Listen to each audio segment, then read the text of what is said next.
26th. You can take the roll. Sure, Mr. Chairman. Reinhardt. Yep. Efacoro. Here. Misso. Here. Fine. Here. Lockhart. Here.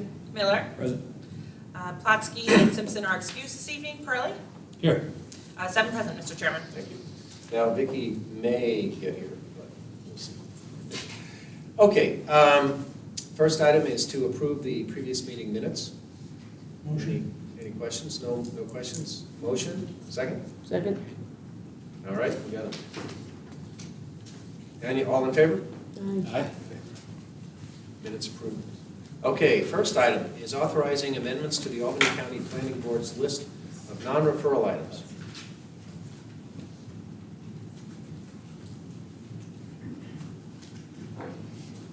Good evening, everyone. I just want to quickly introduce myself. My name is Gopika Mudappa. I'm the County Senior Planner, and I'm here on behalf of the County Planning Board, proposing to add 5 more items to the non-referral lists that was established in 2007. And the reason we are establishing this list is to reduce the time frame of the review. Not only does it allow the County Planning Board to focus more on projects that have more significant impact, countywide and intermunicipal impact, but it'll also reduce the time frame for the applicant by 1 month. So I'm happy to answer any questions any of you might have. Yeah, Sam? What is the non-referral list? So it is a type of action with the agreement between the municipality and the County Planning Board, which does not have to be referred to the County Planning Board for a review. It would be dealt at the local level. Currently, these 3 issues, anytime there's citing for one of these, they have to go to the county planning board. Can you The repeat current- that again? Currently, for these 3, EV chargers, fences, new sign proposals, these always have to go to the county planning board? Yeah, so there are certain triggers that make the county have to review projects. Yeah. If they're close to a municipal boundary, because then we have to weigh both municipalities, interests in there. If they're within a certain distance of a state or a county road, state or county building, like 112 State Street would trigger if there's something across the street. So it's not that these projects specifically would trigger a review, but they're saying if the project is within one of those other catchment areas, if it's one of these types of projects, since these are so innocuous, they don't need to be reviewed by the county, we can just leave that to the town. Because if you're within, say you're right on the boundary of Bethlehem and Guilderland, and you want to put an EV station in your driveway, what does it matter to the guy who lives across the line 100 yards down the street? It doesn't.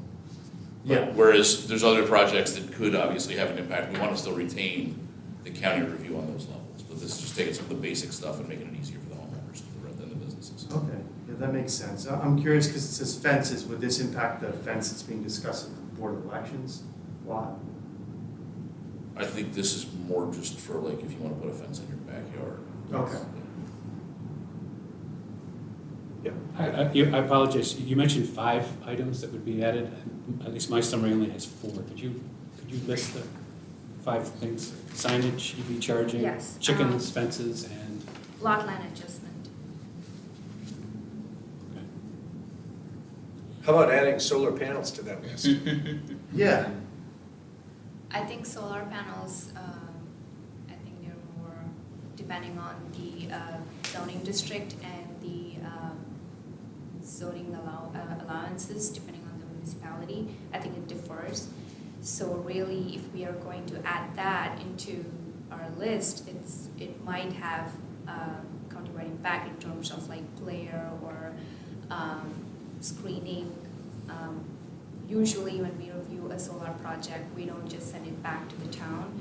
With the defer, we usually recommend vegetative buffer, make sure that the applicant provides enough screening that does not have glare. So I still believe that it might have some countywide or intermunicipal impact. And if I could interject, I don't think whether or not it has countywide impact is the sole criteria. I mean, if I were to purchase a home on a county highway, I would purchase it with the understanding that my interests as I purchase it would be protected by a series of things in which there would be 2 layers of review, right? I would be miffed if all of a sudden I lost one of those abilities if my neighbor wanted to put a solar field or something across the street, knowing that when I bought it, I would at least have two bites at the apple to express my objections. So even though the solar wouldn't have countywide impact, it would still have an impact of relevance to the county under the state planning act. But I guess I would just maybe question signage. Is any type of signage, so that the county won't have any type of signage we're basically washing our hands of if it's on a county highway? If you look at the backup, it lists out the special types of signage. There's like 3 separate types of signage that are not included, and then every other type of signage would be. Yeah, we have installation of replacement of freestanding signs, which is something that we see very often. And they have, with the exception of 1 or 2, they all have no countywide or intermunicipal impact. We also see signage applications for internal or external illumination. They also have no countywide or intermunicipal impact. On an average, we see at least 5 cases just for signage proposals. So that would be, if we include this item, we would be eliminating applications for signages. Is it possible to add an item to the non-referral list as it relates to close to the municipal boundary, but retain it on the list for purposes of county highways? Can we put it on the non-referral list based on the nature of the referral? I don't think that would be permissible. I mean, this is a general municipal law 239M referral, so it's something that's deemed to have a county impact based on its location or But again, length of distance when you to say it. county impact, you're correct. When you say county-wide impact, I don't think that's the correct reading of the statute. I don't think an No, item. yeah, it doesn't have to be countywide, it's just something that the county is presumed to have An interest in, in. right. So, I mean, and that's the basic 239M referral. So, it doesn't have to be a county-wide, but something that the county itself would have an interest in. Yes, I mean, you're going to have an interest in screening and things like that, whereas you may not have an interest in a lot line adjustment that is not part of a subdivision review, does not create any landlocked parcels, and does not create any land disturbance. I mean, those are 2 very, very different things. So I don't think you could exempt it from one and not the other, because based on the statute that it's created by, all of them are in the one, it creates one class based on a variety of factors. Right, and I would agree that, the keeping of chickens doesn't have a countywide impact, nor does it impact any interest of the county necessarily. So I think that's appropriate. But I would also argue that signage placed on a county highway, even though it may not be county-wide impact, it still is an interest of the county that we would want to preserve our ability to weigh in on. Right? I would not necessarily leave it just to the town of Guilderland to determine whether a sign on 155 is appropriate or not. This does also specifically exempt things where there is a proposed site visibility issue or pedestrian obstruction, and also it's primarily for existing signs that are being replaced. I mean, that's 2 of them.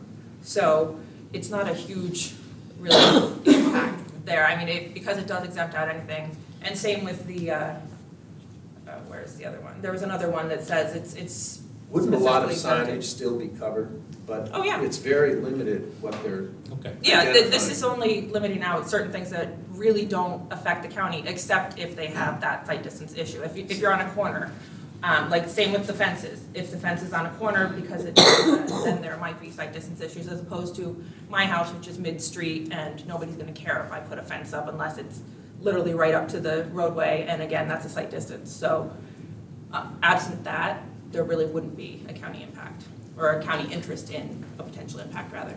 Okay.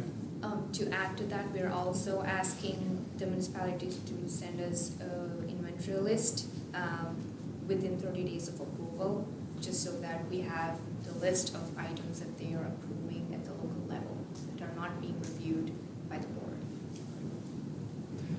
I want to just clarify my comment about solar. I'm talking about residential solar, either on your house or on an accessory building that you already have. I'm not talking about a solar farm. I'm talking about just a homeowner who wants to put in solar. I don't think that should be something the county cares about, other than to say it's in our interest to have more solar. That should be what we should be stressing if we want to stress a county interest. years. Although you only have to make a 239M referral if it's actually up for some sort of variance or approval by the municipality that you're located in. And solar is not regulated, except for solar farms, in most local municipalities. Most. Yeah, and I can't speak to all of them just because I've never I can spoken to you think about of this one. before. But most jurisdictions don't say you can't have, solar, a small array on your own personal house. Oh, no. Like I know Colony does not No, regulate it's more that. it's more the accessory buildings where it becomes an issue, I think, Yes. with some. Mhm. But, okay, any other questions or comments on this? I would just say, thank you for the clarification, and certainly I applaud the effort to reduce the amount of time for applicants, so with that, but again, just reiterating that the area I represent, there are a lot of county roads, there are a lot of people that live on county roads, there are a lot of people who've come to, they don't always have the confidence in the rural planning and zoning authorities, and they appreciate the professional role of the county, and I don't want to cut back too much on that. That said, I'll make a move to approve. Just to be clear, though, before you even do that, what I heard you say, though, is even in that case, though, Jeff, if they are approving things that they think are covered under this non-referral list, you're still getting the list, correct? Is that what you just Yes. said? Yes. So you can Yeah. make sure that they're not skirting the issue? Yes, within Okay. 30 days of local approval. So even if they're doing it, they can verify that they're getting that monthly list to make sure that they're not playing games. All right, Second. any other questions? Do I have a motion to approve? I think Jeff made one. right? Yeah. Jeff made it. Have a second? I'll second. All right, all in favor? Any opposed? All right, motion carries. The other item is adopting the proposed additions to Albany County Agricultural Districts numbers 2 and 3. And Laura is here. Good evening. This is the final step of our annual agricultural district review process. Following the public meeting, public hearing on the additions on May 23rd. The next step is to adopt those additions and send them to the Department of Agriculture and Markets for approval. Any questions? Just the one in Queens is just adding on, right? They never existed. It says adding 5, Correct, so yeah, it's the just- boundary changed just made it of more the space. parcel, so it's just including the The full Rensselaerville one's a new, boundary part. the Rensselaerville one is new. It's Yes. a new addition. I have a sort of a technical question, I guess. Laura, you and I have talked in the past about some of the high-tech greenhouses that I used to be involved with when I was at NYSERDA, the research Cornell did.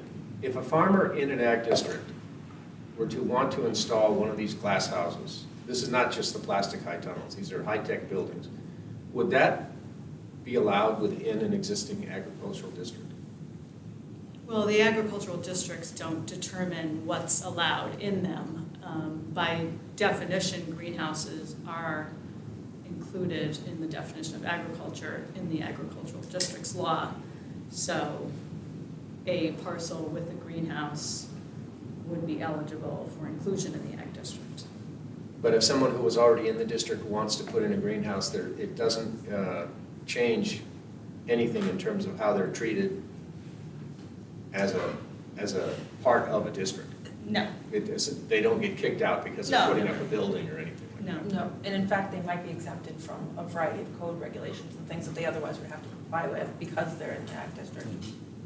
Good. Not fully necessarily, but there's relaxed standards. Good. I want to see these greenhouses flourish. That's my, that's my bias. We As need long as they're not local across ag- the street from one of my constituents. Well, actually, I mean, there is an issue, there can be an issue with the kind of greenhouse I'm talking about because they are so productive, they do often have lights at night. Not all night, but there can be a light issue. So, it depends on what you're growing, but. Okay, any other comments on this? Okay. Second. Second, all in favor? Aye. Aye, any opposed? No? Motion carries. And I think Frank made a motion to adjourn. All right. Second. It's all over that. All right. I think we have a unanimous vote on adjournment, don't we? Yes? Thank you all.